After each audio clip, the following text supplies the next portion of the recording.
Before I start the video, just another quick thank you to everybody who has recently come on board and subscribed, and a big thank you as well to those of you who I think I'm getting to know personally now, who are coming back to the videos and writing such really nice, heartwarming comments as well about the videos. So thanks very much. Just another quick plea before I get to the video.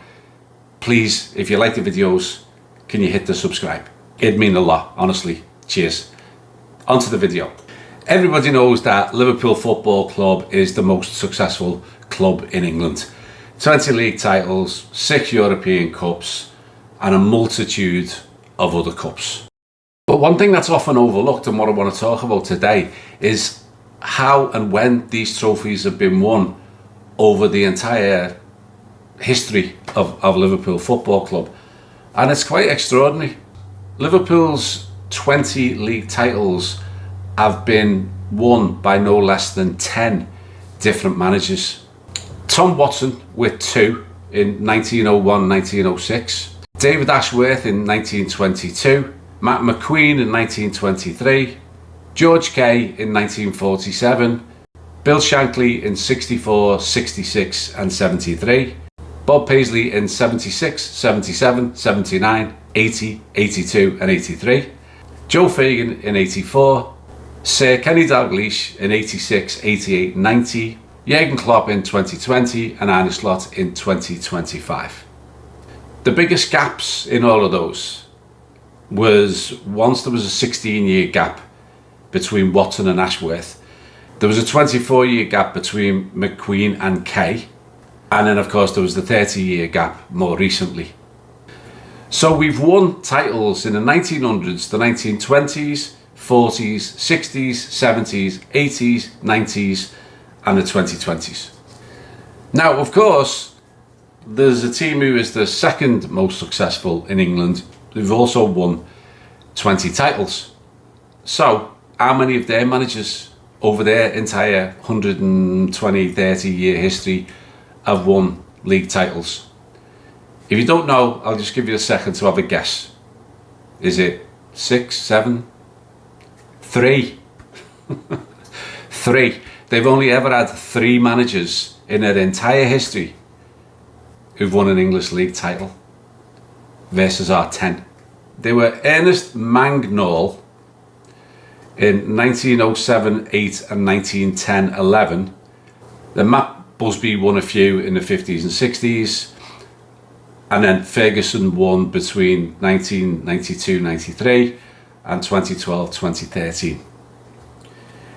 Now, you know, lots made about the 30 years that Liverpool didn't win the title, and they all used to poke fun at us for it. Well, Man United went 41 years between Mangnall and Busby, and then they went 26 years between Busby and Ferguson, and they're currently on year 12 and counting. And by the way, one of those 3 is an ex-Liverpool captain, Matt Busby. So as I just went through Liverpool winning titles in all of those different decades, in the last 114 years, Man United have only had 2 managers who've won a title, Busby and Ferguson. 114 years. And they've only had 1 manager win the title in the last 58 years. 2 managers in the last 114 years. We've had 2 managers win it in the last 6 years. Right, so quickly, what about the others? Arsenal, they've won 13 titles. They're currently on a 21-year title drought. And they won all of theirs with 5 managers versus our 10 and Man United's 3. The others aren't really worth talking about. I mean, Man City, they've won 10 titles with 5 managers. Chelsea have only ever won 6 titles, and Spurs have only ever won 2, so I'm not even going to bother with them. So in terms of not just the number of trophies we've won, but the number of managers, different managers that have won over the years, who have won league titles, we're streets ahead. So what about the other big pot, European Cups? Liverpool have won 6, being in 10 finals. Man United have won 3, only being in 5 finals. Chelsea 2, Forest 2, City 1, Villa 1. Of the main European trophies though, and here I'm talking solely about the European Cup / Champions League, the UEFA Cup / Europa League, and the old Cup Winners' Cup. Not talking about all the Super Cups and World Cups. Liverpool have won 9, Chelsea have won 6, Man United have won 5. Again, we're streets ahead. But when it comes to managers who've won European Cups, Liverpool have won European Cups with Bob Paisley, Joe Fagan, Rafa Benitez and Jurgen Klopp. 4 different managers have won the 6. So we've had more managers win European Cups than anyone else has actually won European Cups. Man United have got 2. So Liverpool have this unprecedented success when going back through history of continuity of manager. And I'm going to go through that right now. So let's go back to approximately 60 years ago when it really all started with Bill Shankly coming into the club and the formation of the boot room. When Shanks and Liverpool got promoted in 1961-62, Shankly said, "Without the help of Ruben Bennett, Joe Fagan, Albert Shelley and Bob Paisley, we'd have achieved nothing." No self-accolades. For Shanks, it was all about the team. Albert Shelley was a volunteer. He wasn't even on the payroll, he didn't get paid. But he was an essential part of the team and Shankly recognised him when he got promotion. And by the way, even back then, Shankly was the manager, but Ruben Bennett was the fitness coach. Joe Fagan was the master tactician and player liaison, because they all liked him. And Paisley was the team coach, and also they looked to him for transfers. So even then, there was a setup. All of the names I just mentioned were there before Shankly came in. Shankly brought them all into a room, and rather than do what seems to be done all the time now and get rid of the old staff, bring in your own new ones, Shankly sat them down and said, "I want all of you to stay and be part of my team." It was the first big moment of continuity in the club's history. So the boot room was formed. Added to the boot room over time were Roy Evans and Ronnie Moran as well. Roy Evans, he only played a handful of games for Liverpool, but Shankly and Paisley saw him as a future coach. Shankly once said, "His pace is deceptive, he's slower than you think." Typical Shankly. Ronnie Moran, after also being a Liverpool player, joined the backroom staff and the boot room 1969. Ronnie Moran, talk about continuity. He went on to be part of the staff under Shanks, Bob Paisley, Joe Fagan, Kenny Dalglish, Graham Souness and Roy Evans.